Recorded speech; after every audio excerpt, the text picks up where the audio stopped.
Today, we're diving deep into a book that challenges the very essence of our existence and how we perceive time and life itself. Imagine living every moment so fully that the past and future no longer dominate your mind. Imagine finding peace and fulfillment in the now. This is what Eckhart Tolle invites us to discover in The Power of Now. In this audiobook summary, I'll uncover the transformative insights from Tolle's teachings that reveal how we can escape the confines of time, overcome the pain of the past, and embrace the present moment as the true path to enlightenment. Whether you're searching for peace or a deeper understanding of your inner self, this book has profound insights to offer. So, if you're ready to change how you live your life, keep listening as we explore how to harness the power of now and why this moment, the one you're living right now, is all you ever have. Make sure to stay till the end to not only grasp the core concepts, but also to learn how to practically apply these lessons in your daily life. Eckhart Tolle spent most of his life overwhelmed with depression and distress. At the age of 29, he often found himself waking up in the middle of the night, feeling utterly worthless, and believing there was no longer any purpose in living. The distant sound of a train would echo through the darkness during these nights. He felt no love or attachment towards anything anymore. Amidst this darkness, a recurring thought haunted him. Why am I living as if I'm merely surviving?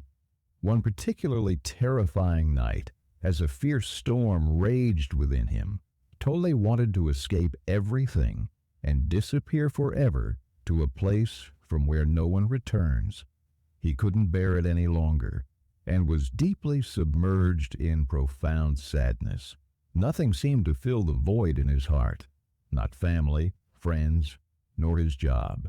He was being drawn deeper into the darkness that beckoned him.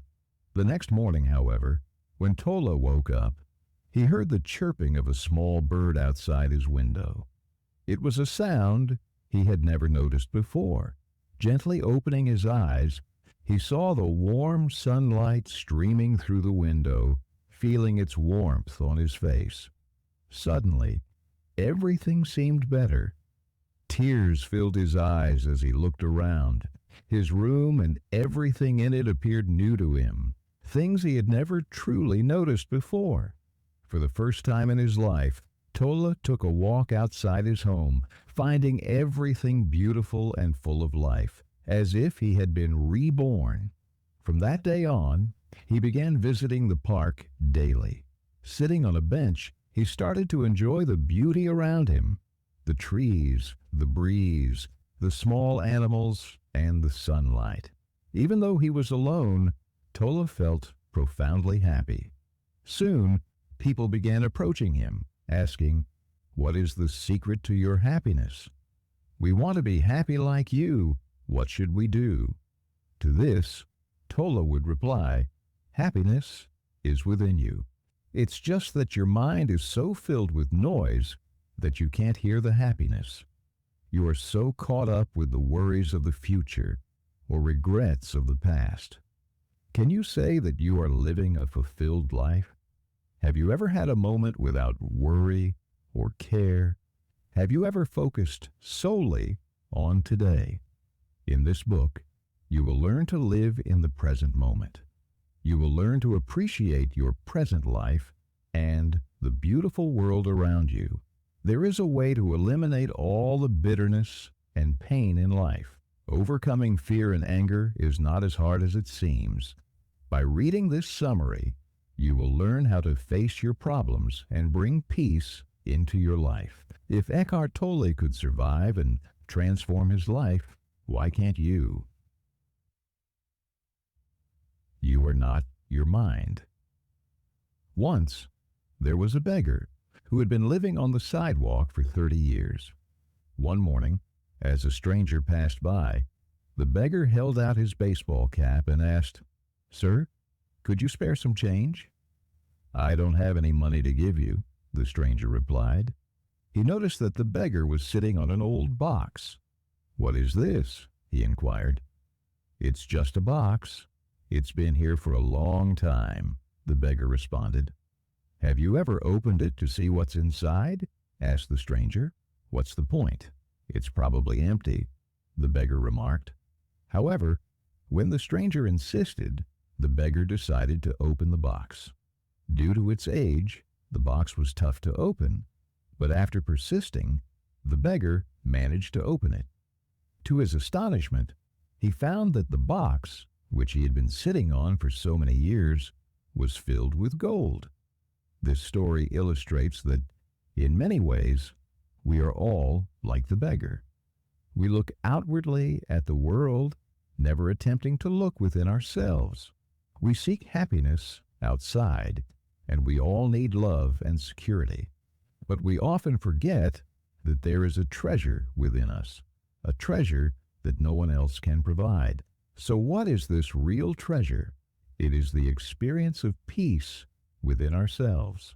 It's about accepting ourselves as we are, being content with our true nature, and living happily in the present, free from the regrets of the past and the worries of the future. True wealth is being happy in the moment. Once you discover this treasure, you will never be seduced by the false glitter of the external world again. You will be so content within yourself that the world will seem completely different to you. There will be no sorrow from the past, nor anxiety about the future. The real gold is within you. Just take a moment to look inside. Consciousness, the way out of pain. How will you open the box that you possess? How will you unearth the gold hidden within yourself? Firstly, it is essential to understand why you are troubled. What is it that's preventing you from living? What are the sources of your pain and sadness? You must uncover the reasons behind your sorrow. Imagine for a moment if there were no humans in the world, only animals and plants.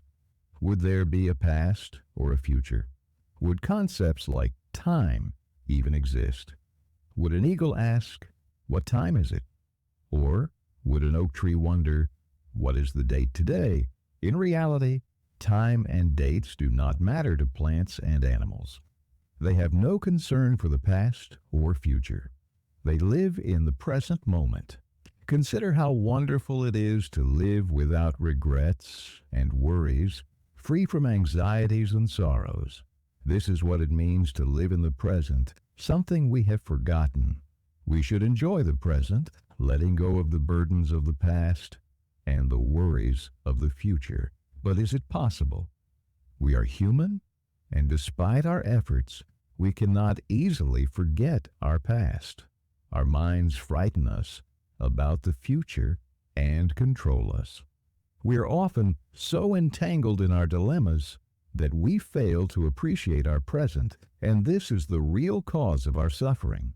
We invite sadness into our lives ourselves.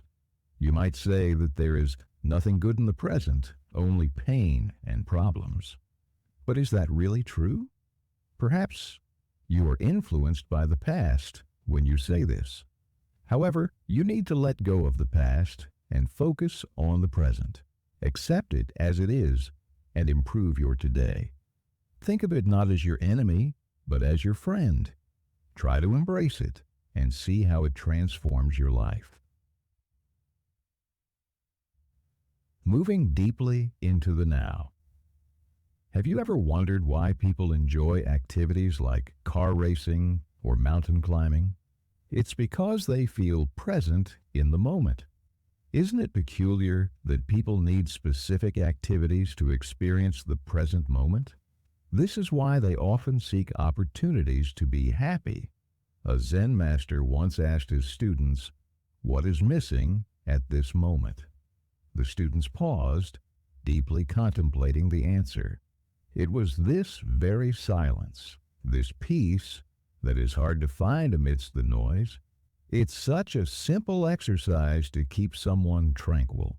This means you don't need to climb high mountains to feel the peace and beauty within you.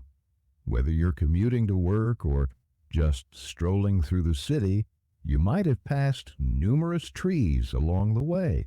Perhaps you've hardly noticed them because we often get lost in our own troubles. If possible, try sitting under a tree for a while, relax, or just observe a tree outside your window closely. You will feel something different. You'll notice how bright and colorful these trees are, completely distinct from any image near your workplace or home. Even if just for a moment, feel these moments. Breathe in the fresh air from the trees. You'll realize that your mind has relaxed. The problems that were clouding your mind just a moment ago seem to have vanished temporarily.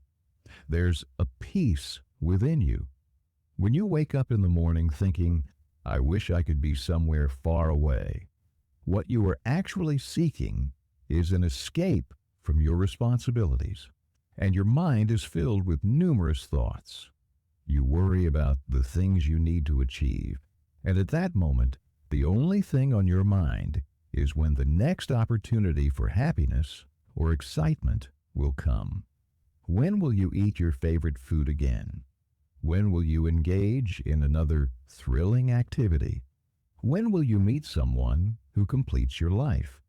But while you wait, you forget to enjoy the small joys of today. You don't look around, but remain consumed with thoughts of the future. This is why we never feel fully satisfied. Mind strategies for avoiding the now. Psychologist Carl Jung once had a conversation with a Native American tribal leader. The tribal chief commented that white people often seem cruel and negative in nature, always seeming to need something, as if something fundamental is missing from their lives. He observed that they often appear restless and uneasy, almost as if they are constantly searching for something. You might sometimes feel like these white people described in the story. But have you ever paused for a minute to ask yourself, am I completely relaxed at this moment? Often our thoughts completely take over. They prevent us from enjoying our present. So why does your mind stop you from enjoying the now? The first reason is resentment, bitterness towards your job, a person, or a situation. We often feel overwhelmed at work or irritated by a colleague. These feelings brew bitterness within us. But harboring these negative feelings serves no purpose. You can't afford to stay negative. It's better to try and change the situation. Address whatever is disturbing you. It's within your power to go and openly discuss issues with the person involved or to take the initiative to stop what irritates you. You have the control to prevent yourself from turning negative. It's like carrying a heavy weight on your shoulders. Just drop it. Whenever you feel negative, cast that negativity out of your heart immediately and start afresh. Instead of complaining, throw off the weight of your burdens. Actually, removing unnecessary things from your life and taking control of your situation isn't as difficult as it seems. The second reason you might not enjoy the moment is inaction. If a situation makes you unhappy, you have the power to change it or accept it. You can even learn from your wrong decisions. You have 3 choices: leave, change, or accept. You can choose to accept a situation, as many do, who hold hope for happiness from the future. But to truly achieve happiness, you should be grateful for what you have. Imagine you were in a line and hear people behind you complaining and getting irritated. But you stay calm. When it's your turn and the attendant apologizes for the wait, you can say, "No problem at all. I didn't mind waiting. I was just enjoying my time." These mind strategies highlight that overcoming negativity isn't just about reacting differently, but also about truly embracing and finding joy in the present, regardless of circumstances. The state of presence. Now, close your eyes and try to concentrate. Ask yourself, what will my next thought be? Keep yourself alert for the next thought that might appear at any moment in your mind, like a cat watching for a mouse. You'll notice that, in anticipation of a new thought, you remain alert and wait because you are in a state of presence.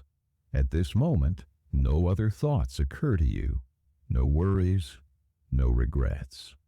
Then, as your concentration begins to wane and your alertness diminishes, turmoil stirs in your mind again, and peace is disrupted. Once more, you return to the present world. Zen masters teach the state of presence by surprising their students with a wooden stick from behind. If a student is not concentrating or is preoccupied, they will react abruptly. However, a student who is alert will sense the presence of the Zen master and anticipate what is about to happen. Therefore, they are prepared and can protect themselves from any sudden attack. If you are not present and alert, if you do not delve deeply into your consciousness, your thoughts will continue to pull you along like a stick floating down a river. Being deeply rooted means having complete control over your body and mind, being fully aware of your surroundings. The inner body. How do you connect with your inner body? Once again, close your eyes and relax. Take a deep breath. Observe your body with the eyes of your mind. With each breath, watch your chest rise and fall. Do you feel anything? Do you sense that you are living in the moment? Do you feel the power of your body? Do you realize that you are a source of strong energy? After doing this, you'll realize how much you are capable of. Your inner body is formless and limitless. Yet you might not fully comprehend its strength. Every religion, whether from the East or the West, teaches us that we should fast and stay away from bodily pleasures as much as possible. This means some religious practices try to fight against the demands of the body. Some religions also speak of out-of-body experiences where we can transcend our physical form. Such practices may offer enlightenment, but not for a prolonged period, as eventually we must return to our bodies. However, real transformation is not about distancing from the body, but accepting it. Religious practices teach you to seek enlightenment outside of the body. You set out to find it externally, but the truth is that through our inner body, we can access the truth. Knowing your inner body also slows down the aging process. Even if your outer body weakens with age, your inner body will always remain young and vibrant. If you are even 80 years old, your inner body will continue to feel light and full of energy. Knowing your inner body also keeps your immune system strong because you remain conscious of everything happening inside your body. You won't fall victim to bad habits or negative influences. Easily, you can protect yourself from anger, fear, or depression. This understanding highlights that true power and peace come from within, not from external sources or influences. Portals into the unmanifested. What is the unmanifested? It can be linked to chi, which is the universal life energy.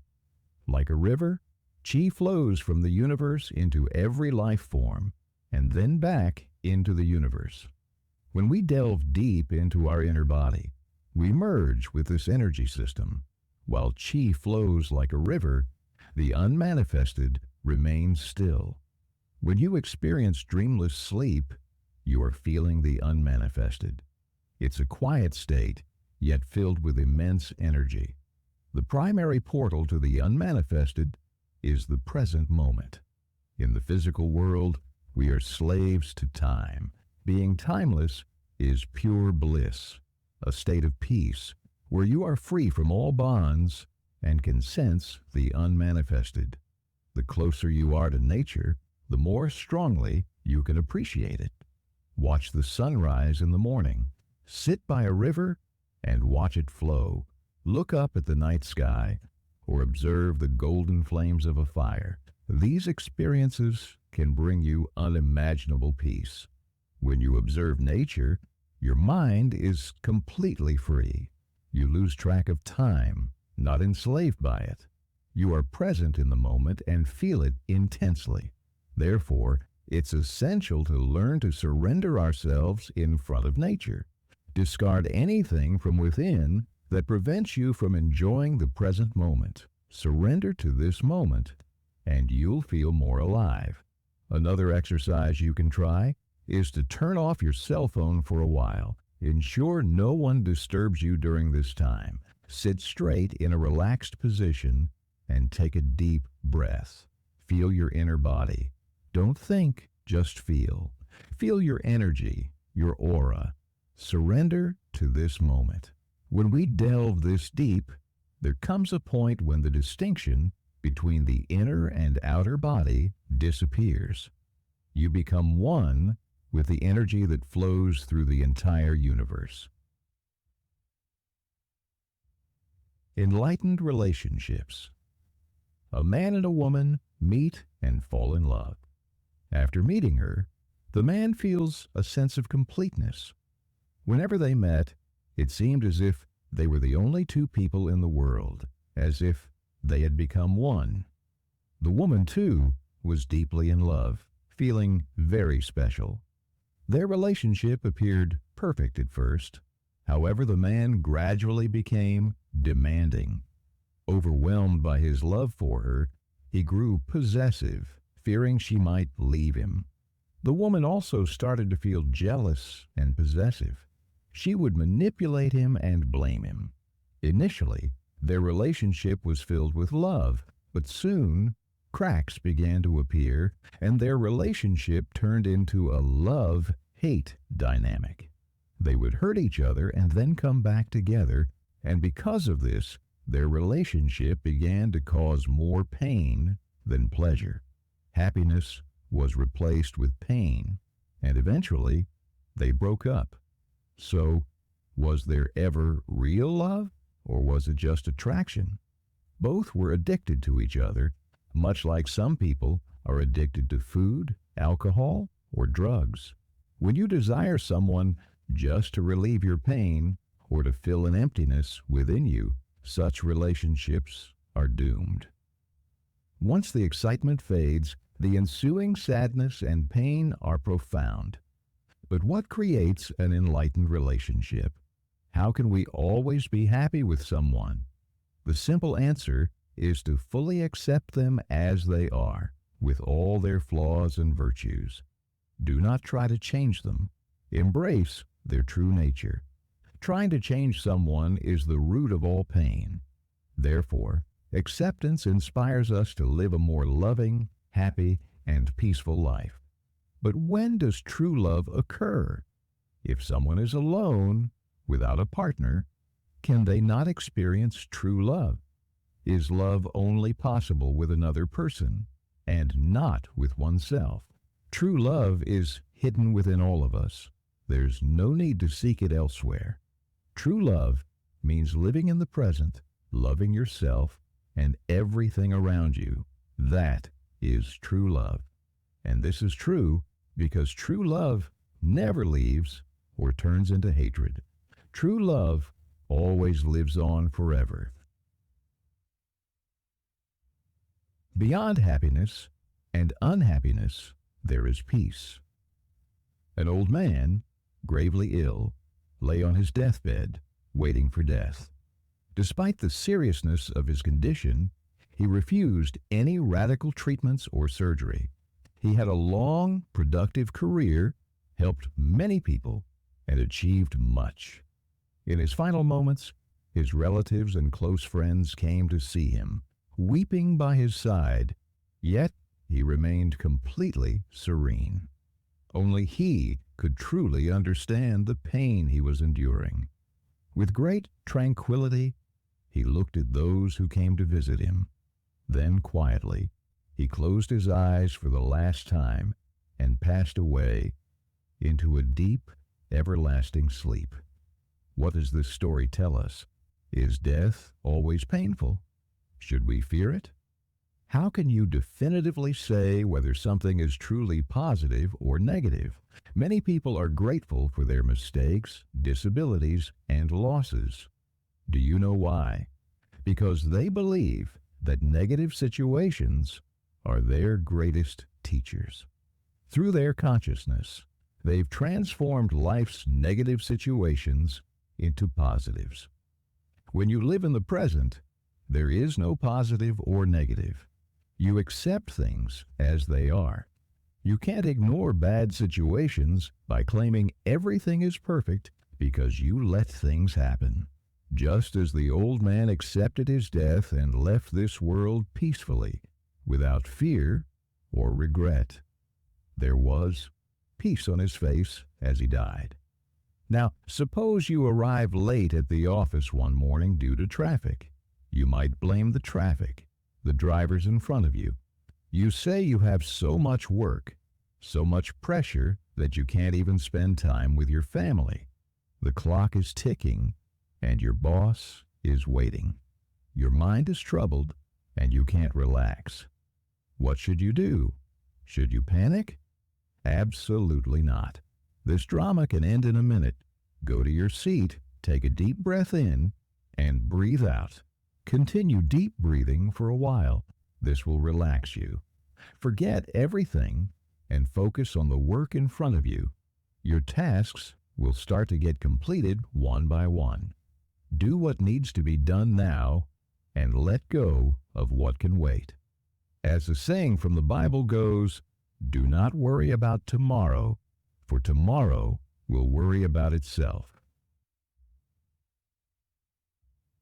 The meaning of surrender.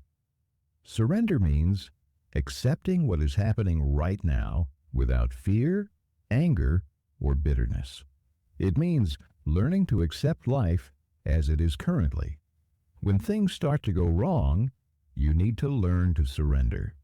At such moments, you can find solutions to situations without becoming negative. For instance, suppose you get stuck in the mud. Surrendering doesn't mean staying stuck. It means not ignoring the situation. You must accept that you are stuck and need to get out. That's the reality. However, blaming others or becoming angry would be incorrect because it won't benefit you. Consider if you were walking at night in dense fog. Though visibility is poor, you have a powerful flashlight that helps you progress. This situation is akin to life. The thick fog represents life's challenging situations, but the flashlight in your hand is your consciousness that helps you carve a path forward. Walking with this powerful light becomes easier. It helps you navigate, and you enjoy your night walk. When we refuse to surrender to our situations, the world seems negative. You always fear what will happen next. What if there's a disaster? If a significant problem arises, you begin to doubt everyone, even yourself, affecting your physical body. You feel weak, as if you are ill. Whenever you find yourself lost in such fog, remember, a powerful flashlight exists within you. You might say life is full of many things, but we say, focus only on what's immediately in front of you. Focus on today. Surrender to it fully and accept it. Then take action. The opposite of surrender is resistance, which includes blaming, regrets, and fearfulness. These feelings make you even more negative. It's better to control them. Don't let negative emotions near you. Only when you are fully conscious can you think of the best solutions. At this moment, you might be blaming your parents, society, your circumstances, and thinking about all the wrong decisions you've made. You might think this is your life now and nothing can change. Your problems seem insurmountable. But wait, take a deep breath first. You need to surrender. Tell yourself, I am stuck in the mud, but I will get out and I will not give up. Then you start to move your feet and try to stand straight. Soon, you find yourself out of the mud. That's all it took. Therefore, try to live in the present and always be happy. Conclusion. In this book, you have learned about the power of now. Now you can forget the past and enjoy the present. Stay away from the anxieties of the future and be happy in your present. Fully utilize what you have today. What exists today is all that you truly have control over. The treasure you have been seeking for years has been within you all along. Therefore, start recognizing your virtues today. Be grateful for what you have. It is possible that you will face many challenges in life, but once you learn to accept them, every difficulty will become easier to handle. With the right mindset, you possess the power to face any problem. Remember, you are a small stream in a great river. You are a part of this universe. Hence, from today onwards, learn to live in the present and make not only your life, but also the lives of others peaceful. Thank you for joining me on this enlightening journey through the Power of Now by Eckhart Tolle. I hope you found valuable insights in this summary that inspire you to embrace the present moment and discover the peace that lies beyond the dualities of happiness and unhappiness. If you found this summary helpful and wish to delve deeper into the transformative power of now, consider getting the full book for a more comprehensive understanding. Don't forget to like this video, subscribe to Audiobook 101 for more powerful book summaries, and share this video with someone who could benefit from these teachings. Have any thoughts or questions about today's summary? Drop a comment below. I'd love to hear how you're applying these principles in your life or any challenges you are facing. Remember, the time to make a change is always now. Until our next summary, keep living fully in the present. Thank you for watching, and take care.